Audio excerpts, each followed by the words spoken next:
Biz doğru var ya.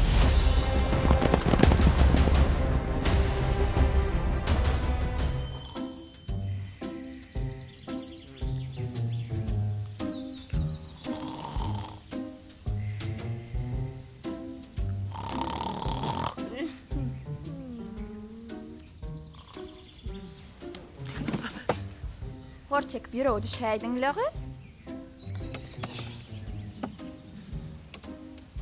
Biz nerede? Gören ok mu deyin çalıştı? Geçin. Ha! Ben koştum yerde. Siz bizi nereye alıp barıyorsunuz? Ay oğlan samsık mı sen? Olar sen diyen o düşünyen de ötken mi?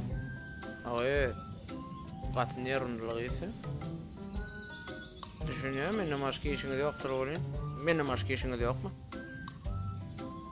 İştihın mı oğlunlu? Türkmen çeviriyorsunuz mu? Oğlunlar emmağını da değişti. Son eşitmedim deyip atal şeyin etmeyin bana. Ben al kaydağını ben yanımda dostum maddi. Benim son vediri.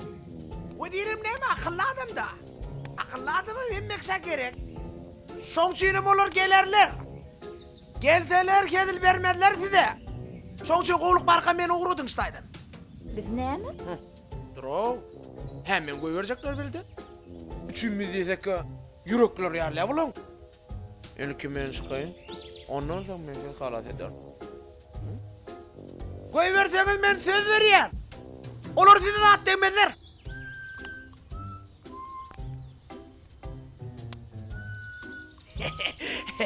Gördünüz gerek. Siz bana da mısıktıydınız. Ökünyanız gerek. Sen ökünyanı ben gel. Ökünyana, yürü ayıp da ökünyanı. Gel oğlum bebe artık.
Savaldaçka!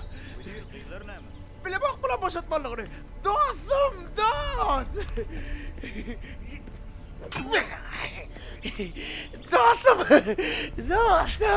Почти dost!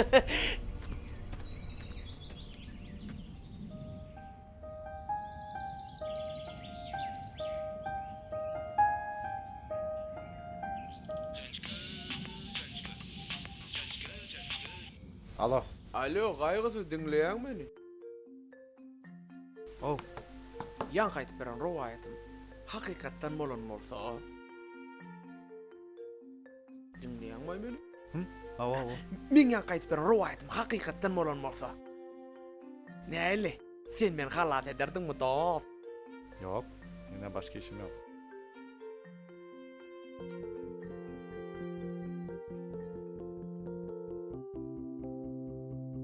Salamylar. Salam.